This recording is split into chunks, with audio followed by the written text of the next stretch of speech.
Gag order తెచ్చుకున్నాడు కదా, వాళ్ళ మిత్రులకు సంబంధించిన వారిపైన కూడా పెద్ద పెద్ద పోక్సో లాంటి కేసులలో కూడా వాళ్ళు అనుకున్నప్పుడే అరెస్టులు అయితే 9 రోజుల దాకా ఎటువంటి యాక్షన్ గానీ ఏం జరగదు. అంటే ఇట్లా నడుస్తా ఉన్నది. ఈ రోజు మన సోదరు మాట్లాడుతూ ఏం చెప్తా ఉన్నది, కేతపల్లి మున్సిపాలిటీ అని చెప్పి. కేతపల్లి కాదమ్మా, అది కేతన్పల్లి.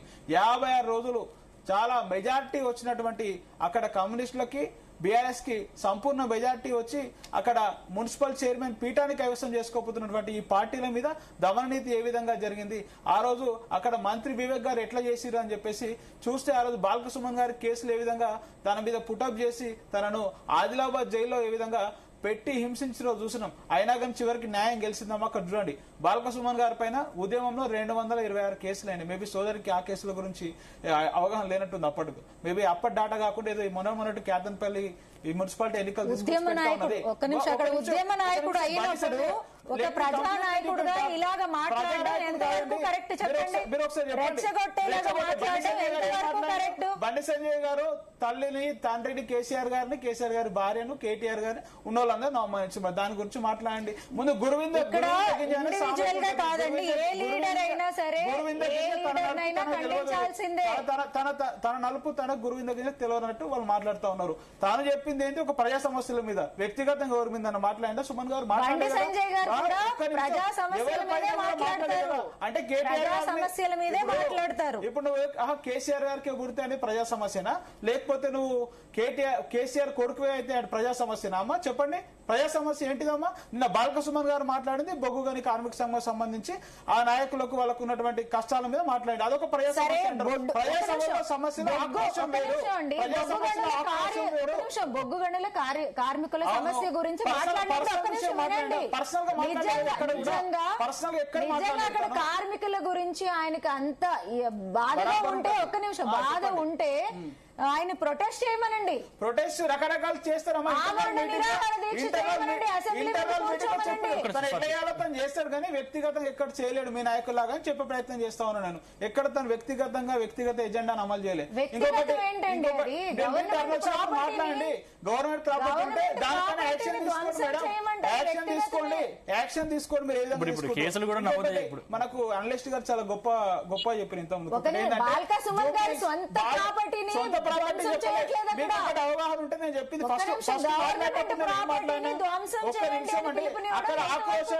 ఆక్రోశాన్ని మాత్రం వెళ్ళగట్టి అగ్గి రాజేస్తామని మాట్లాడతారు.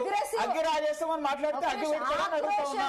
ఈ రోజు తల్లి తరిమేస్తారని మాట్లాడితే తల్లి తరిమి రాయిస్తారని అడుగుతా ఉన్నాము. బరాబర్ ప్రాంతం గురించి పోరాడండి. బరాబర్ పోరాడతారమ్మా. నైని బొగ్గుగన్ల స్కామ్ ఏం జరుగుతుంది అని దాని గురించి వచ్చి మాట్లాడదాం చెప్పు. ఇటువంటి అన్ని అంశాలు ఉన్నాయి. తను చెప్పింది ఏంటంటే ఆక్రోశాన్ని వెళ్ళగొక్కే ప్రయత్నం, అక్కడ ఉన్నటువంటి ప్రజల యొక్క బాధలను తన స్టైల్లో తను వెళ్ళగొచ్చింది తప్ప దానికి మించి ఏం జరగలేదు. ఇంకొకటి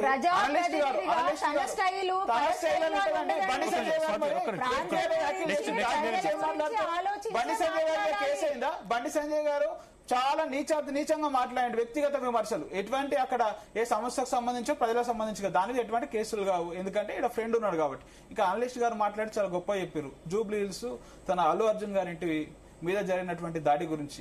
జూబ్లీ హిల్స్ ఏంటి, అల్లు అర్జున్ గారి ఇంటి మీద దాడి జరిపింది ఎవరు? ఓయి విద్యార్థి రెడ్డి సీను. సో నా మిత్రుడే. రెడ్డి సీను దాడి జరిపితే ఏం చేయాలి? అట్లాంటి వాళ్ళు లేకపోతే రేవంత్ రెడ్డి ఎంకరేజ్ చేయొద్దు. రెడ్డి సీను పెళ్లి అయితే వీడికి సపరేట్ హెలికాప్టర్ వేసుకొని పోయి దీవించి ఆశీర్వదించి వచ్చినాం అంటే ఈ సభ్య సమాజానికి ఏం మెసేజ్ ఇస్తున్నావు? ఇంకో 10 దాడులు చేయరా సీను అని చెప్తున్నాడా? ఏం చెప్తున్నాడు తను? చాలా క్లియరే కదా ఇది. పావని గౌడ్ గారు ఉన్నారు, మన నాయకురాలు, పార్టీ నాయకురాలు, చాలా సోషల్ మీడియా చాలా యాక్టివ్ ఉంటుంది తను. ఆ సోదరి ఇంటి మీదకి నాయకులను పంపి మరి ఈరోజు దాడి జరిగితే ఒక కేసు అన్న అయిందా? వాళ్ళ మీద ఏం యాక్షన్ తీసుకున్నారు? అంటే ఈ వ్యవస్థ తనకు నచ్చితే నజరానా లేకపోతే జుర్మానా రకంగా ప్రవర్తిస్తా ఉన్నారు. అంటే వాళ్ళకి నచ్చిన వాళ్ళు ఏం చేసినా తప్పనిపించదు.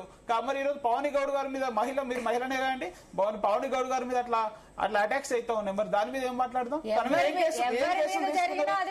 బీజేపీ నాయకుడు పంపిండు, మరి కేంద్ర మంత్రి పంపించిండు వాళ్ళను. మరి తన మీద ఏమో తను ఏడున్నాడు, బయట ఉన్నాడా, జైలు ఉన్నాడా? వాళ్ళది ఏం కేసులు కావు.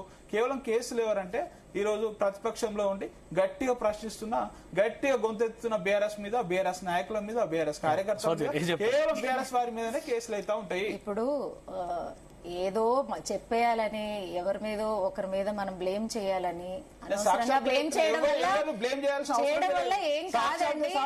నిజాలు అన్ని ముందుకు వస్తాయి గానీ ఈవేళ బీజేపీ లీడర్స్ ని మీరు ఏదో ఒక రకంగా బ్లేమ్ చేయాలని చూస్తున్నారు కాబట్టి మాటలు వస్తున్నాయి గానీ ఒక నిమిషం అండి, ఒక నిమిషం. ఇప్పుడు మీరు అన్నారు అగ్రెసివ్ నేచర్ అనేది ఏది పడితే అది మనం ఎక్స్ప్రెస్ చేయొచ్చు. ఒక్క నిమిషం, మీరే చాలా మంది లీడర్స్ గురించి ఎగ్జాంపుల్స్ ఇచ్చారు. వాళ్ళు అలా చేశారు, ఇలా చేశారు, అది కరెక్టేనా అని అంటున్నారు. మరి మీరు చేసేదేంటి? ఒకళ్ళని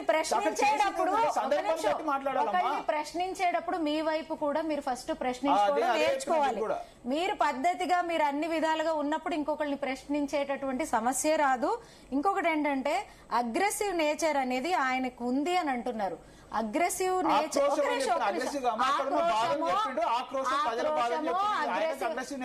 మీ లీడర్ అగ్రెసివ్ లీడర్ ఆయన చెన్నూరు మండలంలో మీరు చెన్నూరు కూడా వెళ్లి ప్రజలను అడిగితే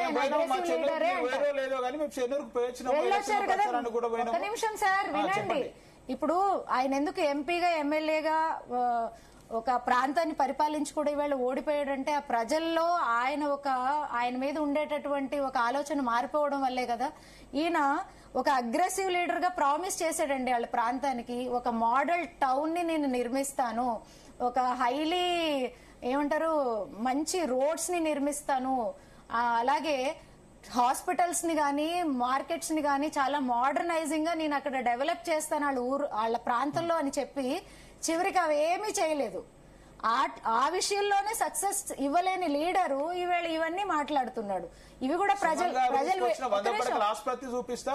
సుమన్ గారు పోకముందు కేతన్పల్లి గాని చెన్నూరు గాని మున్సిపాలిటీలు ఎట్లున్నాయి, సుమన్ గారు పోయిన తర్వాత ఎట్లున్నాయి, మీకు కెమెరా పట్టుకొని పోదాము.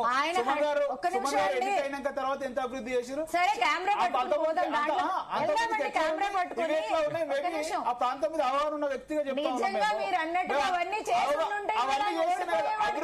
అభివృద్ధి ఒకటే అభివృద్ధి ఒకటే కేసీఆర్ గానే ఓడగొట్టారు కదా. చాలా మంది ఫ్యాక్టర్స్ ఉంటాయి.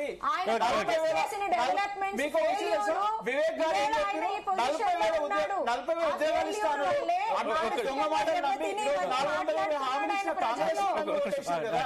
ఆ రోజు దొంగ హామీలు ఇచ్చిన కాంగ్రెస్ ను చూసి కొట్టేసినాడు. సుమన్ గారు బాగా చేయలేరని కాదు, సుమన్ గారు చేసినటువంటి ఆసుపత్రి గాని రోడ్లు గాని అక్కడ ఉన్నటువంటి భవనాలు గాని అసలు ఆ చెన్నూరు చరిత్రలో కూడా అంత అభివృద్ధి ఎప్పుడు జరగలేదు. అంత అభివృద్ధి చేసిన నాయకుడు సుమన్ గారు. ఎందుకంటే కేసీఆర్ గారికి చాలా దగ్గరగా ఉండి చాలా చనువుగా ఉన్నటువంటి వ్యక్తి కాబట్టి విపరీతమైనటువంటి నిధులు తీసుకుపోయి అభివృద్ధి చేసిండు. కావాలంటే మీరు ప్రజల్లో బీఆర్ఎస్ కి ఆదరణ తగ్గుతుంది ఇలాంటి మిలిటెంట్ యాక్టివిటీస్ చేస్తే. బీఆర్ఎస్ కి ఆదరణ తగ్గేది ఉంటే వీళ్ళు మా మీద కేసే పెట్టరు. సింపుల్ ఎగ్జాంపుల్, వీళ్ళ మీద కేసులు పెడతా ఉన్నట్టు బీఆర్ఎస్ కి ఆదరణ ఉన్నట్టు మా నాయకుల మీద ఆదరణ ఉన్నట్టే అని అర్థం చేసుకోవచ్చు. ఎక్కడైనా సరే చాలా ఏ విలేజ్ కి పోయి అడిగినా సరే, ఏ మూలకు పోయినా, ఏ కోనకు, ఏ చివరి గ్రామానికి పోయి అడిగినా తెలంగాణలో చెప్పేది ఏంది, ఈ రోజు ప్రభుత్వానికి వ్యతిరేకంగా ప్రభుత్వ విధానాలు మన ఫెయిల్యూర్ అయితే ఈ రోజు ప్రతిపక్షంగా ఎవరు కొట్లాడుతున్నారంటే ఎవరు చిన్న పిల్లలనైనా చెప్తారు బీఆర్ఎస్ అని చెప్పేసి, కేసీఆర్ గారి పార్టీ అని చెప్పేసి. ఈ రోజు దాంట్లో ఎటువంటి శేషభిషలు లేవు. ఈ రోజు ఖచ్చితంగా బీఆర్ఎస్ పార్టీ ఏకైక పార్టీగా కొట్లాడుతున్నది సింగిల్ గా. ఈ రోజు ఆర్ఎస్ బ్రదర్స్ రేవంత్ సంజయ్ బంధం వాళ్ళకి రోజు మనకు కనబడతా ఉన్నది. ఏ విధంగా కేసుల విషయం వచ్చినా కనిపిస్తుంది, ఈ రోజు ఏమైనా అభివృద్ధి విషయం వచ్చినా ఈయన ప్రశ్నించడం వాళ్ళు లేరు. ఇట్లా ఏ రకంగా తీసుకున్నా గానీ ఈ రేవంత్ సంజయ్ ఆర్ఎస్ బ్రదర్స్ బంధం గానీ, లేకపోతే ఈరోజు కాంగ్రెస్ బీజేపీ దోస్తాన గానీ, మన మోడీ వచ్చి నాతో కలిసి పనిచేయనటువంటి ముచ్చట్లు గానీ ఇట్లా చూస్తా ఉంటే ఈ రోజు ప్రభుత్వం నడుస్తా ఉన్నది. కాంగ్రెస్ బీజేపీలో సంకీర్ణ ప్రభుత్వం నడుస్తా ఉన్నది ఈ రోజు తెలంగాణలో. అది అందరికీ తెలుసు. దురదృష్టం ఏంటంటే ఈ రోజు పాపం అక్కడ ఉన్నటువంటి ఏఐసిసి